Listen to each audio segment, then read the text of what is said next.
கிறிஸ்துவுக்குள் பிரியமான தேவனுடைய பிள்ளைகளை, இந்த நாளிலும் கூட தேவனுடைய வார்த்தைகளை நாம் தியானிப்போமாக. இந்த நாளிலே தேவன் கொடுத்த வார்த்தை நீதிமொழிகள் 10ஆம் அதிகாரம் 5வது வசனம். பரிசுத்த வேதாகமத்திலிருந்து நீதிமொழிகள் என்கின்ற புஸ்தகத்திலிருந்து 10ஆம் அதிகாரம் 5வது வசனத்தை நாம் தியானிப்போமாக. கோடை காலத்தில் சேர்க்கிறவன் புத்தியுள்ள மகன், அறுப்பு காலத்தில் தூங்குகிறவனோ லட்சியை உண்டாக்குகிற மகன். ஆமென், ஹல்லேலூயா. வாசிக்கப்பட்ட இந்த பகுதியிலே ஞானியாகிய சாலமோன் தேவனுடைய ஆவியினாலே ஏவப்பட்டு இப்படியாய் எழுதுகிறதை நாம் பார்க்கிறோம். கோடை காலத்தில் சேர்க்கிறவன் புத்தியுள்ள மகன். கோடை காலத்திலே சேர்க்கிறவன் புத்தியுள்ள மகன். அது மட்டுமல்ல, புத்தியுள்ள மகனுக்கு ஒப்பிட்டு பேசும் பொழுது அவர் இன்னும் ஒரு படி அதிகமாக, இந்த பூமியிலே அதிக ஞானம் உள்ளவர் என்று சொன்னால் அது சாலமோன் என்கின்ற அரசன் மாத்திரமே. ஏனென்றால் இந்த சாலமோன் தேவனாலே இந்த வரத்தை அவர் பெற்றார். ஞானம் என்கின்ற, அறிவு என்கின்ற அந்த வரத்தை அவர் பெற்றுக்கொண்டபடினாலே பூமியில அவரை போல ஒரு ஞானி இருந்ததும் இல்லை, இனி இருக்க போவதும் இல்லை என்று நல்ல ஒரு சான்றை தேவனால் பெற்ற ஒரு மனுஷன். இப்படிப்பட்ட மனுஷன் தொடர்ச்சியாய் சொல்லும் பொழுது நீதிமொழிகள் 30வது அதிகாரம் 24 முதல் 28 முடிய இப்படியாக எழுதுகிறார். வாசிப்போம். நீதிமொழிகள் 30வது அதிகாரம் 24 முதல் 28 வசனங்கள். பூமியில் சிறியவைகளாயிருந்தும் மகா ஞானமுள்ளவைகள் 4 உண்டு. அவையாவன: அற்பமான ஜந்துவாயிருந்தும் கோடை காலத்திலே தங்கள் ஆகாரத்தை சம்பாதிக்கிற எறும்பும், சத்துவமற்ற ஜந்துவாயிருந்தும் தங்கள் வீட்டை கண்மலையிலே தோண்டி வைக்கும் குழி முசல்களும், ராஜா இல்லாதிருந்தும் பவுஞ்சு பவுஞ்சாய் புறப்படுகிற வெட்டுக்கிளிகளும், தன் கைகளினால் வலையை பின்னி அரசர் அரண்மனைகளில் இருக்கிற சிலந்தி பூச்சியுமே. பிரியமான தேவனுடைய பிள்ளைகளை, வாசிக்கப்பட்ட இந்த பகுதியில ஞானி சொல்கிறார், பூமியிலே சிறியவைகளாயிருந்தும் மகா ஞானம் உள்ளவைகள் 4 உண்டு என்று சொல்லுகிறார். ஞானத்திலே சிறந்தவைகள், ஞானிகளாக விளங்குகிற பிராணிகளை குறித்து பேசுகிறார். அவைகள் யாவன: அற்பமான ஜந்துவாயிருந்தும் கோடை காலத்தில் தங்கள் ஆகாரத்தை சம்பாதிக்கிற, ஆமென், எறும்பு என்று முதலாவது எறும்பு முதலிடம் பெறுகிறதை பார்க்கிறோம். எறும்பை பாராட்டுகிறார். அது அற்பமான ஒரு ஜந்துவா இருந்தும், எல்லாராலும் மிதிக்கப்படுகிற அல்லது கவனிக்கப்படக்கூடாத ஒரு அற்பமான ஒரு ஜந்துவா இருந்தும் கூட தேவன் அதற்கு ஒரு விசேஷித்த ஞானத்தை கொடுத்திருக்கிறார் என்பதை ஞானியாகிய சாலமோன் இங்கே வெளிப்படுத்துகிறார். எனக்கு அருமையான தேவனுடைய பிள்ளைகளை, அது கோடை காலத்தில் தன்னுடைய ஆகாரத்தை சேர்க்கிறபடினால அதற்கு இப்படிப்பட்ட ஞானி என்று பெயர் அதை பெற்றிருக்கிறது. நாம் ஏற்கனவே நீதிமொழிகள் 10:5 வாசித்தபடி கோடை காலத்தில் சேர்க்கிறவன் அவன் புத்தியுள்ளவன் என்று சொல்லப்பட்டிருக்கிறது. அந்த அடிப்படையில் இங்கே சிறிய ஜந்துவா இருந்தும், அற்பமான ஒரு ஜந்துவா இருந்தும், இந்த எறும்பானது கோடை காலங்களிலே தங்களுடைய ஆகாரத்தை சேர்த்து வைப்பதை நாம் பார்க்கிறோம். கோடை காலத்தில் மட்டும்தான் அதனால ஆகாரத்தை சேர்த்து வைக்க முடியும். ஏனென்றால் அதற்கு பிற்பாடு ஒரு காலம் வரப்போகிறது, அது மழைக்காலம். இந்த எறும்புகள் மழையில் எந்த வேலையும் செய்ய முடியாது, அவைகளால வெளியே நடமாடவே முடியாது. அவைகளுக்கு தெரியும் இப்பொழுது காலம் நல்ல அனுகூலமா இருக்கிறது, இப்பொழுது நாம் ஆகாரத்தை சேர்த்து வைக்காவிட்டால் இனி ஒரு காலம் வரப்போகிறது, இந்த காலத்தில் நம்மால் ஆகாரம் சேர்த்து வைக்க முடியாது, அந்நாட்களிலே பட்டினியை தான் கிடைக்க வேண்டும். எனவே முன்கூட்டியே அந்த மழை காலம் வருவதற்கு முன்பாகவே கோடை காலத்தில் தங்களுடைய ஆகாரத்தை சேர்த்து வைத்துக் கொள்ளுமா. ஆம், எனக்கு அருமையான தேவனுடைய பிள்ளைகளை, கோடை காலம் எறும்புகளுக்கு ஒரு அனுகூலமான, நல்ல பாசிட்டிவான நல்ல ஒரு காலம் என்று நாம் பார்க்கலாம். அது மட்டுமல்ல, இன்றைக்கு நமக்கும் ஆண்டவர் கொடுக்கிற ஆலோசனை, இப்பேற்பட்ட கோடை காலங்களில் இருக்கிற நமக்கும் ஆண்டவர் கொடுக்கிற ஆலோசனை. கோடை காலம் எதை குறிக்கிறது என்று சொன்னால், நாம் வேதத்தின்படி வாசிக்கும் பொழுது கோடை காலம் என்பது தேவன் நமக்கு அனுகூலமாக்கி கொண்டிருக்கிற காலங்கள். நாம் இப்பொழுது வாழ்ந்து கொண்டிருக்கிற காலங்கள் கோடை காலங்கள் என்று வேதம் நமக்கு ஆலோசனையாக தருகிறது. எப்படி சொல்லலாம் என்று சொல்லி பார்த்தால், வேதத்தில் வாசிக்கிறோம். 2 கொரிந்தியர் 6ஆம் அதிகாரம் 2வது வசனத்தில் வாசிக்கிறோம். வாசிப்போம். அனுக்கிரக காலத்திலே நான் உனக்கு செவி கொடுத்து இரட்சணிய நாளிலே உனக்கு உதவி செய்தேன் என்று சொல்லி இருக்கிறாரே, இதோ இப்பொழுதே அனுக்கிரக காலம், இப்பொழுதே இரட்சணிய நாள். ஆமென். ஆண்டவராகிய கர்த்தர் சொல்கிறார், அனுக்கிரக காலத்தில் நான் உனக்கு செவி கொடுத்து, நீ செய்கிற வேண்டுதல்களுக்கு செவி கொடுத்து, நீங்கள் ஏறெடுக்கிற ஜெபங்களுக்கு பதில் கொடுத்து, உங்கள் குறைவுகள் எல்லாம் நிறைவாக்க. ஆமென். ஒரு காலம் உண்டு என்று சொன்னேனே, இதோ செவி கொடுக்கின்ற காலம், இரட்சணிய காலம் என்று சொன்னேனே, இதோ இப்பொழுதே அது அனுக்கிரக காலம் என்று சொல்லுகிறதை பார்க்கிறோம். ஆம் பிரியமான பிள்ளைகளே, இதுவே இரட்சணிய காலங்கள் என்று கர்த்தருடைய ஆவியானவர் போதிக்கிறதை நாம் பார்க்கிறோம். அனுகூலமான அனுக்கிரக காலம். இன்றைக்கு வார்த்தை என்பது ஆகாரத்திற்கு ஒப்பிட்டு வேதம் சொல்லுகிறது. எப்படி அனுகூலமான அந்த கோடை காலங்களிலே இந்த எறும்புகள் தங்களுடைய ஆகாரத்தை சேர்த்துக் கொள்கிறதோ, தேவனுடைய பிள்ளைகளாகிய நாமும், மனிதர்களாகிய நாமும் தேவனுடைய வார்த்தை என்கின்ற ஆகாரத்தை சேர்த்து கொள்ள வேண்டிய ஒரு காலமாக இந்த காலம், இக்காலம் இருக்கிறது என்பதை நமக்கு வேதம் போதிக்கிறது. இந்த கோடை காலம் போன்றதுதான் இன்றைக்கு தேவன் நமக்கு அளித்துக் கொண்டிருக்கின்ற கிருபையின் காலங்கள், திறந்த காலங்கள், அனுகூலமான காலங்கள், அனுக்கிரக காலங்கள். வேதம் சொல்லுகிறது, தேவனுடைய வார்த்தையே ஆகாரம் என்று தம்முடைய பிள்ளைகளுக்கு. வாசிக்கிறோம். மத்தேயு 4ஆம் அதிகாரம் 4வது வசனத்தை வாசிக்க கேட்போம். மத்தேயு 4ஆம் அதிகாரம் 4வது வசனம். அவர் பிரதியுத்தரமாக, மனுஷன் அப்பத்தினாலே மாத்திரமல்ல, தேவனுடைய வாயிலிருந்து புறப்படுகிற ஒவ்வொரு வார்த்தையினாலும் பிழைப்பான் என்று எழுதியிருக்கிறதே என்றார். ஆமென். எனக்கு அருமையான தேவ பிள்ளைகளே, ஆகாரம் என்பது தேவனுடைய வார்த்தை என்று பரிசுத்த வேதாகமத்தில் ஆண்டவராகிய இயேசு கிறிஸ்து நமக்கு வெளிப்படுத்துகிறார். தேவனுடைய பிள்ளைகளாகிய நாம் எப்படி கோடை காலத்தில் ஆகாரத்தை எறும்புகள் சேர்த்து வைத்துக் கொள்கிறதோ, அதே போல நாமும் இந்த அனுக்கிரக காலங்களிலே தேவன் நமக்கு இப்பொழுது கொடுத்து கொண்டிருக்கின்ற இந்த கிருபையின் காலங்களிலே அவருடைய வார்த்தையை நாம் எவ்வளவுக்கு எவ்வளவு சேர்த்து கொள்ள வேண்டுமோ சேர்த்து கொள்ள வேண்டுமா? ஆம். ஏன் அப்படி சொல்லுகிறார்? வாசிக்கிறோம். ஆமோஸ் எழுதிய தீர்க்க தரிசன புஸ்தகம் 8ஆம் அதிகாரம் 11வது வசனத்தில் தேவாவியானவர் ஆமோஸின் மூலமாக இப்படியாக எழுதியிருக்கிறார். வாசிங்க. ஆமோஸ் 8ஆம் அதிகாரம் 11வது வசனம். இதோ நான் தேசத்தின் மேல் பஞ்சத்தை அனுப்பும் நாட்கள் வரும். ஆகார குறைவினால் உண்டாகிய பஞ்சம் அல்ல, ஜலக்குறைவினால் உண்டாகிய தாகமும் அல்ல, கர்த்தருடைய வசனம் கேட்க கிடையாத பஞ்சத்தை அனுப்புவேன் என்று கர்த்தராகிய ஆண்டவர் சொல்லுகிறார். பயங்கரமான வார்த்தை. இதோ தேவ மனிதர் ஆமோஸ் தேவாவினால் ஏவப்பட்டு சொல்லுகிற வார்த்தை.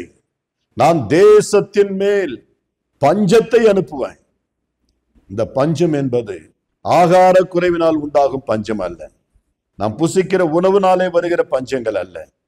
அவைகளும் வரும். கடைசி காலங்களிலே எல்லா பஞ்சங்கள் உருவாகும். யுத்தங்கள் வரும் பொழுது ஆட்டோமேட்டிக் பஞ்சங்கள் வரும்.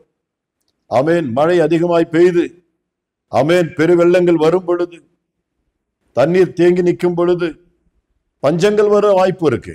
ஆனால் அதை காட்டிலும் கர்த்தருடைய வார்த்தை சொல்லுகிறது, இதோ ஆகார குறைவினால் உண்டாகும் பஞ்சம் அல்ல, இதோ ஜலத்தினால் உண்டாகும் தாகமும் அல்ல. வேதம் சொல்லுகிறது, கர்த்தருடைய வசனம், தேவனுடைய வார்த்தை கேட்க கூடாதபடிக்கு ஆமென் பஞ்சகாலங்கள் வரும் சொல்லப்பட்டிருக்கிறது. தேவனுடைய வார்த்தை கேட்க கூடாத பஞ்சம். பிரிமானதோட பிள்ளைகளே, எனவே இப்படிப்பட்டதான தீர்க்க தரிசன வார்த்தை நமக்கு இருக்க, தேவனுடைய வார்த்தை கிடைக்க கூடாத ஒரு நாட்கள் வரப்போகிறது. தேவனுடைய சத்தத்தை கேட்க முடியாத காலங்கள் வரப்போகிறது. தேவனுடைய ஊழியர்கள் இல்லாமல் போக போகிறார்கள். சபைகள் சின்ன பின்னமாக்கப்பட போகிறது. தேவனுடைய சபைகளை துன்புறுத்துவதற்கு சத்ரு ஆமென் அவன் கங்கணம் கட்டி திரிகிறதை பார்க்கிறோம், திட்டமிட்டுக் கொண்டிருக்கிறதை பார்க்கிறோம்.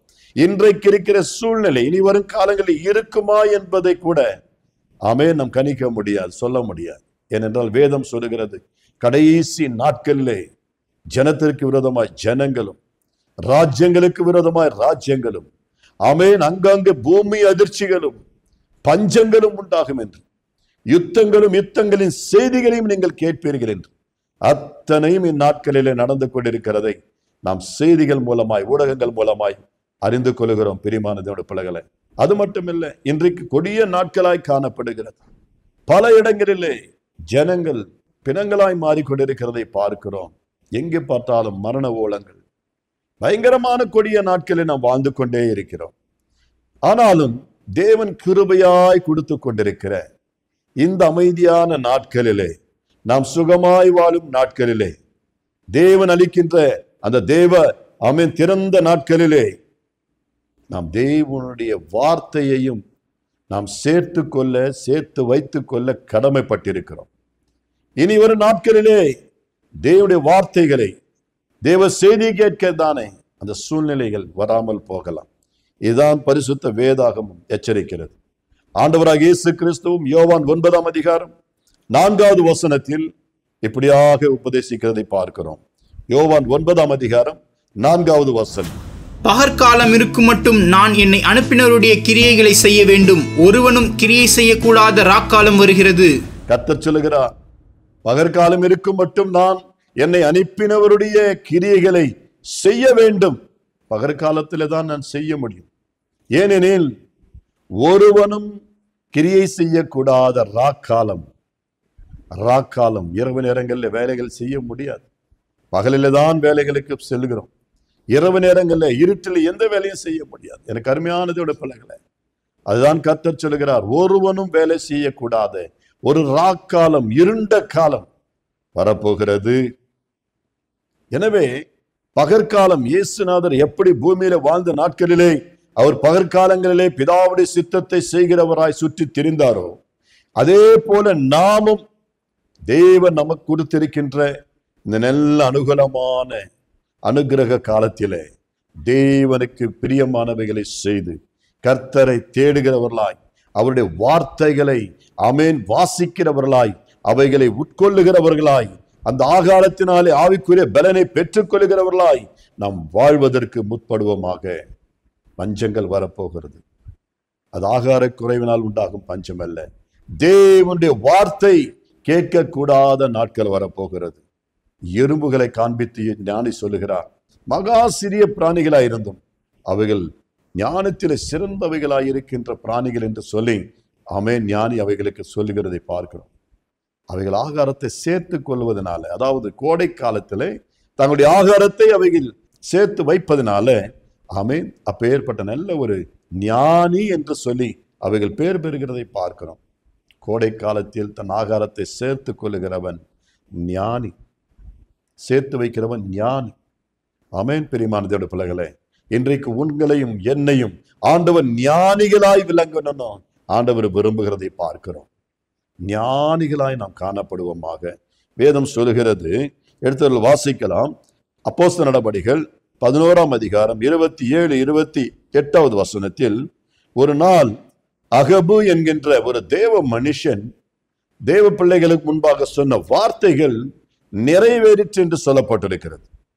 சீஷர்கள் மத்தியிலே அகபு என்ற தேவனுடைய மனிதன் தேவ ஆவினால் ஏவப்பட்டு சொன்ன வார்த்தை, அது என்ன வார்த்தை? வாசிப்போம். அப்போஸ்தலர் நடபடிகள் 11ஆம் அதிகாரம் 27, 28வது வசனம். அந்நாட்களிலே எருசலேமிலிருந்து சில தீர்க்கதரிசிகள் அந்தியோக்கியாவுக்கு வந்தார்கள். அவர்களில் ஒருவனாகிய அகூபு என்பவன் எழுந்து உலகமெங்கும் கொடிய பஞ்சம் உண்டாகும் என்று ஆவியானவராலே அறிவித்தான். அது அப்படியே கிலவுதியு ராயனுடைய நாட்களிலே உண்டாயிற்று. ஆமென். தேவனுடைய வார்த்தை அது வெறுமனையாய் திரும்பாது.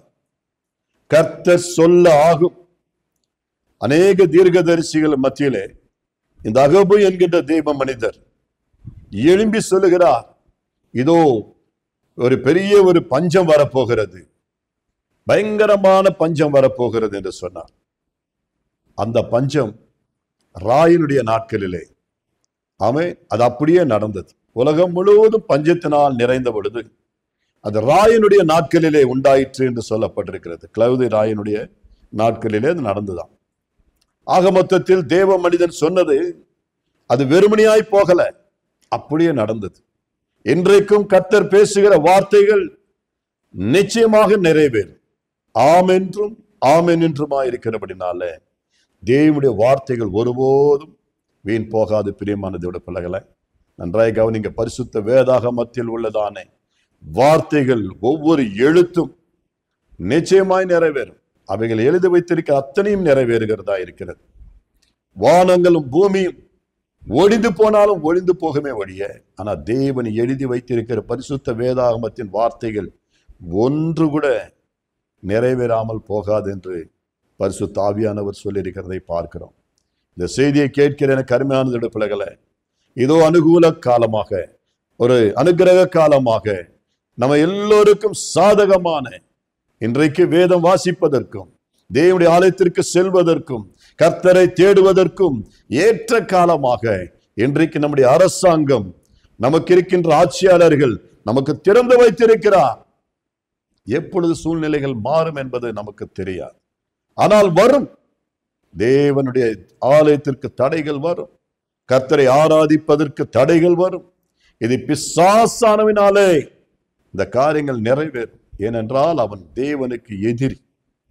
நாம் ஆராதிப்பதும் துதிப்பதும் கர்த்தருடைய நாமத்தை தொழுது கொள்வதும் வேதத்தை வாசிப்பதும் அவனுக்கு கொஞ்சம் கூட பிடிக்காது. அவனுக்கு அதில் இஷ்டமே இல்லை. அவன் தேவனுக்கு விரோதமான காரியங்களை செய்கிறவன். கடைசி நாட்களில் இந்த சாத்தானானவன் கட்டவிழ்க்கப்பட்டு இப்பேற்பட்ட காரியங்களை அவன் செய்கிறவனாய் சுற்றி திரிவான். எனக்கு அன்பான தேவனுடைய பிள்ளைகளை, வேதத்தில் வாசிக்கும் பொழுது வேதம் இப்படியாய் நமக்கு எச்சரிப்பு கொடுக்கிறது. வாசிப்போம். லூக்கா எழுதிய சுவிசேஷம் 13ஆம் அதிகாரம் 34வது வசனத்தில் ஆண்டவராகிய இயேசு கிறிஸ்து எருசலேம் தேசத்தை பார்த்து இப்படியாய் சொல்லுகிறார். வாசிங்க. லூக்கா 13:34. எருசலேமே எருசலேமே, தீர்க்கதரிசிகளை கொலை செய்து உன்னிடத்தில் அனுப்பப்பட்டவர்களை கல்லெறிகிறவளே, கோழி தன் குஞ்சுகளை தன் சிறகுகளின் கீழே கூட்டி சேர்த்து கொள்ளும் வண்ணமாக நான் எத்தனையோ தரமோ உன் பிள்ளைகளை கூட்டி சேர்த்து கொள்ள மனதாயிருந்தேன், உங்களுக்கோ மனதில்லாமல் போயிற்று. பார்த்தீர்களா? ஆண்டவர் இன்றைக்கு அந்த எருசலேமை பார்த்து மட்டுமல்ல, இன்றைக்கு நம்முடைய தேசத்தையும் உங்களையும் என்னையும் பார்த்து சொல்லுகிற வார்த்தை என்ன தெரியுமா? இதோ தீர்க்கதரிசிகளை கொலை செய்து உன்னிடத்தில் அனுப்பப்பட்டவர்களை கல்லெறிகிறவளே என்று சொல்லுகிறார். இன்றைக்கு பல இடங்களிலே தேவ ஊழியர்களை கல்லெறிந்து கொள்ளுகிறதையும் பட்டயத்தால் கொள்ளுகிறதையும் தேவ ஊழியர்களை தாக்குவதையும் நாம் பார்த்து கொண்டிருக்கிறோம். ஏன்? ஆண்டவர் எதற்காக ஊழியர்களை அனுப்புகிறார்? எதற்காக தம்முடைய தாசர்களை நம் மத்தியில் அனுப்புகிறார்? நாம் சமாதானத்தை பெற்றுக்கொள்ள, நம்முடைய வாழ்க்கையில நிம்மதியை பெற்றுக்கொள்ள, நம்முடைய வாழ்க்கையில ஆசீர்வாதமாக நடக்க. ஆனால் நாமோ அவர்கள் யாரோ எங்கிருந்தோ வந்தவர்கள் என்று சொல்லி அவர்களுக்கு விரோதமாக நாம் எழும்புகிறதை பார்க்கிறோம். எவ்வளவு பயங்கரம்! கர்த்தர் சொல்லுகிறார், என் பிள்ளைகளை அனுப்பி, என் தாசர்களை அனுப்பி உங்களை எப்படியாகலும் சேர்த்து கொள்ள வேண்டும். எப்படி ஒரு கோழி தன் குஞ்சுகளை செட்டைகளின் கீழ் கூட்டி அணைக்கிறதோ, ஆபத்து நிறைந்த சூழ்நிலைகளிலே, அநேக கஷ்டங்கள் மத்தியிலே, போராட்டங்கள் மத்தியிலே அவைகளுக்கு அடைக்கலம் கொடுத்து பாதுகாக்கிறதோ, அது போல நானும் உங்களை சேர்த்து கொள்ள மனதாயிருந்தேன், ஆனால் உங்களுக்கோ மனதில்லாமல் போயிற்று என்று ஆண்டவர் சொல்லுகிறார். ஒருவேளை இந்த செய்தியை கேட்கிற தேவ பிள்ளைகளை, ஆமென், இதுவரையிலும் தேவனுடைய சத்தத்திற்கு செவி கொடுக்கவோ, வேதத்தை வாசிக்கவோ, தேவனுடைய ஆலயத்திற்கு செல்வதற்கான எண்ணமோ மனதோ ஒருவேளை இல்லாமல் இருந்திருக்கலாம். இனி அப்படி வேண்டாம். நம்முடைய வாழ்க்கையில தேவனை நேசிக்கிறவர்களாய், தேவ சமூகத்தை வாஞ்சிக்கிறவர்களாய் நாம் மாறுவோமாக. ஏனென்றால் இனி ஒரு காலம் நமக்கு இருக்கலாம், இல்லாமல் போகலாம், வரலாம், வராமல் போகலாம். ஆண்டவருடைய வார்த்தையின்படி இதே நமக்கு அனுகிரக காலம், இதுவே ரட்சண்ய காலம். இந்த நாட்களிலே தேவன் நம்மை ஆமென் ரட்சிக்கும் தெய்வமாக, ஆசீர்வதிக்கிற தெய்வமாக ஆண்டவராகிய கர்த்தர் நமக்கு ஆமென் திறந்த வாசலை வைத்து நம்மை அழைத்துக் கொண்டிருக்கிறதை பார்க்கிறோம். கொடிய நாட்கள் வரப்போகிறது. அந்த நாட்கள் வருவதற்கு முன்னே ஞானி சொல்லுகிறார், தீங்கு நாட்கள் வருவதற்கு முன்னே எனக்கு சமாதானம் இல்லை, நிம்மதி இல்லை என்று சொல்லுகிற வருஷங்கள், நாட்கள் வருவதற்கு முன்னே உன் சிருஷ்டிகரை நினை, உன் சிருஷ்டிகரை நினை என்று சொல்லுகிறார். அவரை நினைக்கவும், அவரை ஆராதிக்கவும், அவரை தொழுது கொள்ளவும் எனக்கு அருமையான தேவனுடைய பிள்ளையே, இதே சரியான நேரம் தருணம். இதை நாம் பயன்படுத்திக் கொள்வோமாக. ஆண்டவர் கொடுக்கிற அந்த அறைகோலை ஏற்றி நாம் அவரிடத்தில் வருவோமாக. ஆம், தேவன் அன்பானவர். நம்மில் ஒருவனும் கெட்டு போவது அவருக்கு சித்தம் அல்ல. மரணம் எப்படி சந்திக்கும் என்பதை நம்மால் எதிர்பார்க்க முடியாத ஒரு காலகட்டத்தில் வாழ்ந்து கொண்டிருக்கிறோம். இன்றைக்கு மனிதர்களுடைய நிலைமை மிகவும் வேதனையாக காணப்படுகிறது. எனவே நாம் விழித்திருந்து தேவனுடைய வார்த்தைகளுக்கு செவி கொடுக்கிறவர்களாய், கர்த்தருடைய வருகைக்கும் ஆயத்தமாயிருக்கிறவர்களாய் நாம் மாறுவோமாக. இங்க வாசிக்கிறோம், வேதத்துல கர்த்தர் சொல்லுகிறார், சமாதானத்திற்கேற்றவைகளை நீ அறிவாயானால் அது உனக்கு நலமாயிருக்கும் என்று. லூக்கா 19ஆம் அதிகாரம் 42வது வசனத்தில் ஆண்டவராகிய இயேசு கிறிஸ்து இந்த வார்த்தையை சொல்லுகிறார். வாசிப்போம். லூக்கா 19ஆம் அதிகாரம் 42வது வசனம். உனக்கு கிடைத்த இந்த நாளிலாகிலும் உன் சமாதானத்துக்கு ஏற்றவைகளை நீ அறிந்திருந்தாயானால் நலமாயிருக்கும். இப்பொழுதோ அவைகள் உன் கண்களுக்கு மறைவாயிருக்கிறது. கர்த்தர் இந்த இடத்திலே பார்க்கும் பொழுது நமக்காக பரிதபிக்கிறார். ஆமென். உனக்கு கிடைத்த இந்த நாளிலேயாவது, ஆமென், இந்த நாளிலேயாவது என்ன செய்யணும்? உன்னுடைய சமாதானத்திற்கேற்றவைகளை நீ அறிந்தாயானால் உனக்கு நலமாயிருக்கும். ஓ, உனக்காக திறக்கப்பட்ட கிருபையாய் கொடுக்கப்படுகிற இந்நாட்களிலே, இந்த அனுக்கிரக நாட்களிலே, ஆமென், உன் சமாதானத்திற்கேற்றவைகளை நீ அறிந்தால் நலமாயிருக்கும்.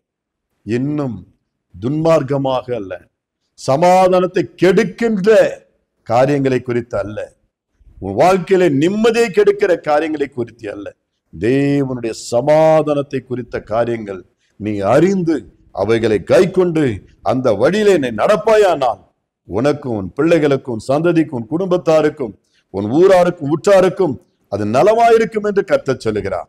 ஆம், வேதம் சொல்லுகிறது, ஒரு மனிதனுக்கு சமாதானத்தை கொடுப்பது எது? அதை நாம் வாசித்து ஜெபத்தோடு முடிக்க போகிறோம். எடுத்தவர்கள் வாசிக்கலாம். 119வது சங்கீதம் 165வது வசனத்தை வாசிக்க கேட்போம். 119, 165. உம்முடைய வேதத்தை நேசிக்கிறவர்களுக்கு மிகுந்த சமாதானம் உண்டு, அவர்களுக்கு இடரல் இல்லை. சமாதானத்திற்கேற்றவைகளை நீ அறிவையானால் உனக்கு நலமாயிருக்கும் என்று சொன்ன கர்த்தர், யாருக்கு சமாதானம், எப்படி சமாதானம் என்று சொன்னால், கர்த்தருடைய வேதத்தை நேசிக்கிறவர்களுக்கு மிகுந்த சமாதானம் உண்டு என்று கர்த்தருடைய வார்த்தை சொல்லுகிறது. ஆமி, ஒருவேளை இதுவரையிலும் கர்த்தருடைய வேதத்தை வாசிக்காமலோ நேசிக்காமலோ இருந்திருப்போமே, ஆனால் இனி அப்படி இராமல் தேவனுடைய வார்த்தையை வாசிப்போமாக, கர்த்தருடைய வேதத்தை நேசிப்போமாக, அவருடைய சமூகத்தை நித்தமும் நாம் வாஞ்சிப்போமாக. நம்முடைய வாழ்க்கையிலே நிலையான நிரந்தரமான, ஆமென், உண்மையான சமாதானத்தை ஆண்டவர் நமக்கு தந்து நம்மை ஆசீர்வதிக்கிற தெய்வமாயிருக்கிறார்.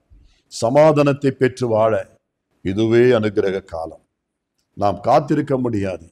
இன்னும் சில நாட்கள் போகட்டும், இன்னும் சில மாதங்கள் செல்லட்டும், அதன் பிற்பாடு நான் வேதத்தை வாசிப்பேன், ஆலயத்திற்கு வருவேன், ஜெபிப்பேன் என்று நினைக்காதீர்கள். காலம் நம்முடைய கையில் இல்லை. கர்த்தர் அதனதின் காலத்தில் எல்லாவற்றையும் செய்கிறவராய், செய்து கொண்டும் இருக்கிறவராய் இருக்கிறார். ஆம், பிரியமான பிள்ளைகளே, இந்த நாளிலே நாம் கோடை காலமாக இந்த காலங்கள், திறந்த காலங்கள் நமக்கு இருக்கும் பொழுது நாம் தேவனுடைய வார்த்தையை சேர்த்துக் கொள்வோம், வாசித்து அதனுடைய ஆசீர்வாதங்களை நமக்குள்ளே பெற்றுக்கொள்வோம். நிச்சயமாய் தேவன் அவருடைய வருகையிலே அல்லது தீங்கு நாட்களிலே அல்லது பஞ்ச காலங்களிலே இந்த வார்த்தைகளை தொடர்ந்து அசைவு போட நமக்கு உதவி செய்வார். தேவன் தாமே நம் ஒவ்வொருவருக்கும் வேத வார்த்தைகளை, ஆமென், தியானிக்கவும் அவைகளின்படி நடக்கவும் தேவனுக்கு பிரியமாக வாழவும் அவரே நமக்கு உதவி செய்வாராக. கர்த்தர் உங்களோடு இருந்து பலன் தருவாராக. God bless you all. Thank you.